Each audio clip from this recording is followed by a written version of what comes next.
Salut à tous, c'est la Team Exceed et plus précisément moi Dark Magician 69 pour une nouvelle vidéo qui va se révéler un peu inhabituelle. Alors je vais vous expliquer pourquoi. Tout simplement j'avais envie de vous parler. Pas de mauvaises nouvelles, hein, ne vous inquiétez pas. En général les youtubeurs qui commencent par vous dire j'ai envie de vous parler ou qui mettent en titre je veux vous parler, c'est pas forcément bon signe, mais là pas du tout. En fait j'ai une autre vidéo en réserve qui est un duel de moi contre Synchro, mais vu qu'on a déjà deux vidéos de duel d'affilée, je me suis dit que 3 ce serait peut-être un peu trop et qu'il fallait un peu changer. Et vu que j'avais vraiment rien d'autre en stock, je me suis dit pourquoi pas faire une vidéo où je vais un peu mettre au clair certaines choses et puis parler du futur de la team. À la fois FAQ, je vais répondre à des questions et à la fois donner des infos, enfin voilà. Donc dans cette vidéo, je fais comme je l'ai dit, répondre à des interrogations que par exemple les nouveaux qui arrivent tout juste sur la chaîne ou qui sont arrivés il y a pas longtemps peuvent se poser, ou même que les plus anciens peuvent se poser parce qu'ils reviennent sur la chaîne ou parce qu'ils pensent qu'il y a quelque chose qui a changé par rapport à avant. Tout d'abord, je vais quand même commencer par présenter un peu la team, parce que comme ça, s'il y a des nouveaux qui arrivent sur cette vidéo, ben ils sauront à peu près, hein. Parce que c'est vrai que ça fait longtemps qu'on n'a pas refait le point. Donc voilà, nous c'est la Team Exceed.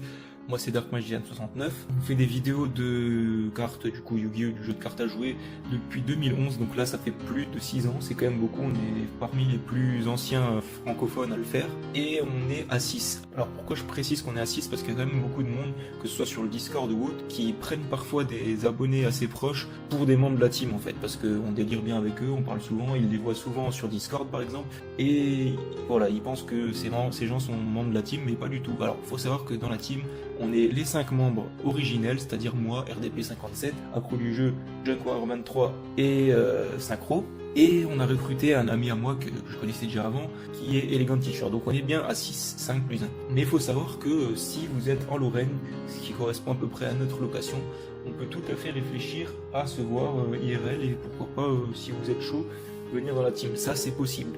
Après, faut aussi que ça nous corresponde. N'hésitez pas, voilà, si vous êtes en Lorraine, à vous faire remarquer. Nous 6, qu'est-ce qu'on fait? Donc on fait toutes sortes de vidéos sur Yu-Gi-Oh! Puisqu'il faut savoir que depuis quelques temps, il y a surtout des vidéos d'ouverture faites par les autres youtubeurs Yu-Gi-Oh! En France. Et nous on trouve ça un peu dommage. Ce qui est bien, c'est que nous on fait un peu de tout. On fait des duels, on fait des ouvertures de colis de cartes à l'unité qu'on a achetées.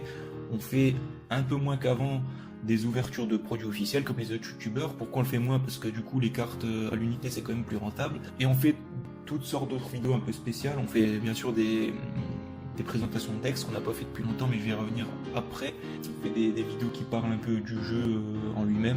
Plein de choses que vous pouvez retrouver sur notre chaîne à travers différentes appellations. Il faut savoir que nous dans la team, on n'est pas des joueurs qui visent à être des joueurs compétitifs. Je m'explique. Depuis nos débuts, on a toujours joué fun, c'est-à-dire que on joue des decks qu'on aime comme on les aime. Alors, on a bien sûr progressé au fil du temps et nos decks sont quand même assez viables de nos jours, mais ils ne sont pas méta pour autant. C'est-à-dire qu'ils sont plutôt bien construits et tournent bien, mais si on veut jouer un tournoi avec, on va pas forcément gagner. Même c'est sûr qu'on gagnera pas. Ça, il y en a par le passé qui nous l'ont reproché, plus trop en ce moment. Mais il faut bien le comprendre, si vous voulez voir des vidéos de la team, c'est parce que vous avez envie de voir des vidéos fun et pas forcément des vidéos de compète. Je le précise pour les nouveaux, encore une fois.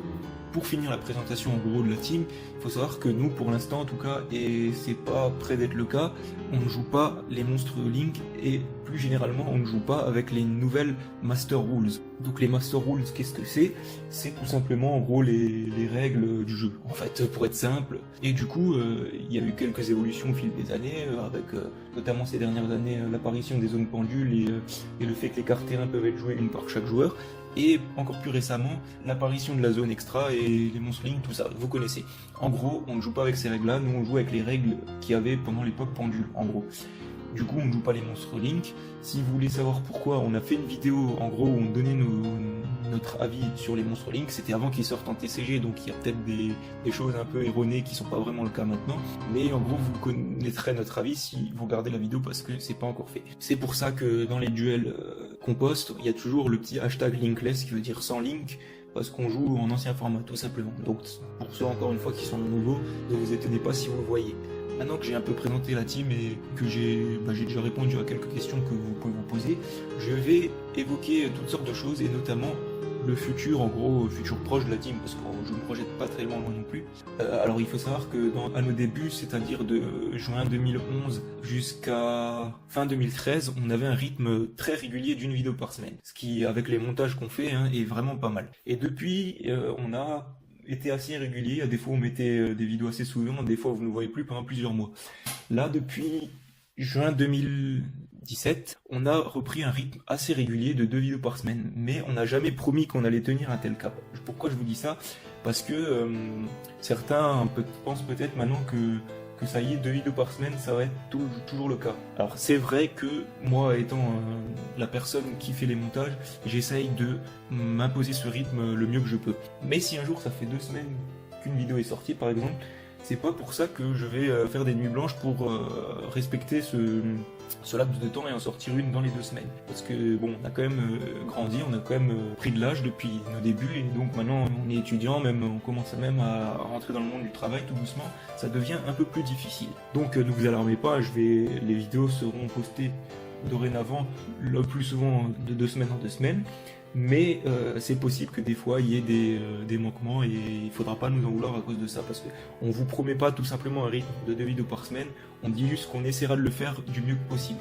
Ensuite, quand est-ce qu'on va faire des mises à jour de deck? Parce qu'il faut savoir que de nos débuts jusque fin 2015, qui correspond aux dernières présentations de deck qu'on a fait dans la team, ce qui commence un peu à remonter il y a longtemps, on faisait des mises à jour très fréquemment, et c'était minimum 2 fois par an il me semble.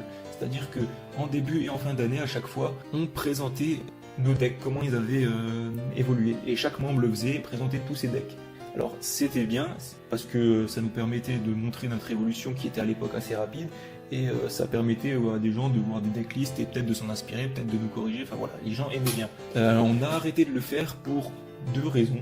Nos decks ne progressaient plus trop, et en plus, ça nous lassait un peu de le faire, parce que bon, c'est vrai qu'à chaque fois se mettre pendant 30 minutes, voire plus, pour moi par exemple qui ai 14 decks, ou 15 je sais plus, se mettre devant plus de 30 minutes devant une vidéo et présenter un par un ces decks, c'était pas forcément la meilleure idée. Enfin, mettez-vous à notre place, comprenez que c'était pas forcément le plus amusant à faire, surtout au bout de plusieurs années qu'on le faisait, mais c'est vrai que la question revient de plus en plus dans les commentaires ou autres, en nous demandant quand est-ce qu'on va faire des mises à jour de decks. Et j'ai de plus envie de le refaire. En plus on a un nouveau membre qui est Elegant Teacher, il faudra bien qu'il présente ses decks. On va refaire des mises à jour début 2018. On attend que Elegant Teacher se fasse son 2e deck, et à partir de ce moment-là, on fera des mises à jour, parce qu'il y a quand même beaucoup d'évolutions par rapport à il y a 2 ans, ça c'est clair. Je sais pas si on les fera dans le même format que les précédents, c'est-à-dire chacun se met en une vidéo et présente tous ses decks à la suite. Peut-être qu'on fera des petites vidéos où on présente maximum 2-3 decks dedans, je sais pas. Franchement, je peux rien vous dire à ce niveau-là. Toujours est-il qu'on va refaire des vidéos de présentation de decks, ça c'est sûr. Ensuite, il y a une question qui revient 2 fois, qui est un peu étonnante, mais j'y réponds du coup. Est-ce qu'on fait des échanges? Bien sûr. C'est pour ça que on met souvent nos listes de recherche dans les descriptions de vidéos. En gros, toutes les vidéos d'ouverture ou de présentation de deck, on met nos listes de recherche. Il faudrait que je refasse une vidéo de mise à jour de classeur aussi, parce que la dernière que j'ai faite, c'était en 2015. Alors par contre, si vous voulez faire un échange avec moi, vous pouvez toujours aller voir la vidéo de 2015, parce que il me reste quand même la majorité des cartes que vous pouvez voir dans les classeurs de la vidéo. Pour ce qui est de la vente, parfois des gens nous demandent aussi, on vend pas forcément de cartes, pour la simple et bonne raison que déjà la plupart des cartes ne valent quand même pas grand chose en argent. Je vais revenir après là-dessus. La plupart des cartes valent quand même moins d'1 euro, donc ce serait pas rentable pour nous de les vendre. Ça c'est clair et net, c'est pour ça qu'on préfère les échanger tout simplement contre des cartes qui nous intéresseraient pour nos decks. Là c'est un autre point que je voulais aborder dans la vidéo. Beaucoup de gens ne prennent pas le bon référentiel pour le prix des cartes. Ils disent ma carte vaut 5 euros alors qu'elle en vaut 50 centimes.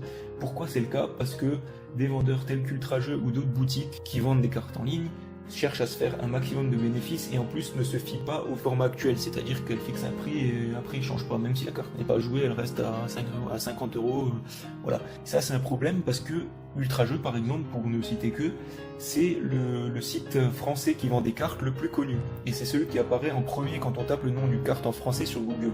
Mais il faut savoir que le prix réel des cartes ne correspond pas du tout au prix qu'affiche Ultrajeux. Et pour ça il faut aller sur un site sur lequel d'ailleurs on commande nos cartes, et tous les joueurs qui s'y connaissent un minimum commandent leurs cartes, qui s'appelle cardmarket.eu. C'est un site européen, donc il est disponible en plein de langues, que ce soit l'allemand, l'anglais, le français, etc. Et c'est sur ce site qu'on va retrouver le vrai prix des cartes, parce qu'en fait il y a plein de de gens, que ce soit joueurs ou professionnels de la vente, qui vendent leurs cartes dessus. Et en gros, il y a une moyenne du prix de vente de chacun qui est faite, et cette moyenne correspond à la cote de la carte, c'est-à-dire à son prix réel. Même des cartes qui sont ultra rares, que certains pensent peut-être assez chères, se révèlent parfois à très peu cher, comme 50 centimes, le prix que j'ai évoqué avant, par exemple. Ce qui m'amène à un autre sujet, c'est la commande de cartes sur internet pour les plus jeunes. Il y a beaucoup de gens qui, quand je leur dis mes commandes sur Card Market et tout, ils me disent oui, mais je suis mineur, mes parents ne veulent pas me commander de cartes sur internet, ou même mes parents ne veulent pas me payer de choses sur internet, parce que voilà, ils ont peur en termes de sécurité de la transaction, machin. Et c'est vrai, c'est un problème qui revient souvent chez les parents, ce que je peux comprendre. Après, moi, si vous voulez montrer cette vidéo à vos parents, vous pouvez très bien le faire, hein. J'ai 22 ans, je commande mes cartes sur internet depuis des années, j'ai jamais eu aucun souci. Il faut savoir que maintenant il y a PayPal qui est une solution pour payer qui est très sécurisée et sur laquelle, pareil, j'ai jamais eu de souci. Sur Card Market, on est obligé de payer soit par virement bancaire, soit par PayPal, c'est-à-dire qu'on ne peut pas payer en carte de crédit directement, ce qui est quand même beaucoup plus sécurisé. Donc ça déjà c'est un argument que vous pouvez dire à vos parents si vous êtes dans le cas que j'ai cité avant. Et encore une fois, Card Market c'est vraiment le plus rentable vu que ça correspond 100% au prix des cartes réelles. Après, le bémol c'est qu'il n'y a pas beaucoup de stock de cartes françaises, il y a plus de cartes allemandes et anglaises. Si vous voulez forcément jouer des cartes françaises, bon là il va falloir parfois faire des sacrifices je pense. En plus vous avez quand même la possibilité de commander des cartes françaises sur Card Market, hein. Il y a quand même un peu de stock. Le truc c'est que c'est quand même parfois plus cher, parce que les Français ont tendance à estimer que leurs cartes sont plus chères que les cartes anglaises ou allemandes, alors que leur valeur en finale n'est pas au-dessus. Bon, je vais pas faire ce débat-là dans cette vidéo, d'ailleurs cette vidéo va s'arrêter là, parce que je n'ai plus grand-chose à dire. Juste un petit rappel à Théo Lacroix, qui est l'un des gagnants du concours qu'on a lancé dans la vidéo d'ouverture des decks du Dragon Légendaire, et qui n'a toujours pas communiqué à la team son adresse postale qu'on puisse lui envoyer les cartes. Il y a eu 3 gagnants en tout, les 2 autres l'ont déjà fait, je leur ai déjà envoyé les cartes, je sais pas s'ils les ont reçus parce qu'ils m'ont, à l'heure où je tourne la vidéo, ils ne m'ont pas encore confirmé. En tout cas, Théo Lacroix est le seul à ne pas m'avoir donné son adresse. Alors si tu regardes cette vidéo, s'il te plaît, donne-moi ton adresse, parce que sinon les cartes seront gardées par nous, et vu qu'elles ne servent pas à grand chose, ce serait un peu dommage. Voilà, j'espère que cette vidéo avec un ton de voix un peu posé vous aura plu. Si vous repassez pas sur la chaîne avant les fêtes, je vous souhaite de bonnes fêtes, que ce soit Noël ou Nouvel An. Voilà, à la prochaine, salut!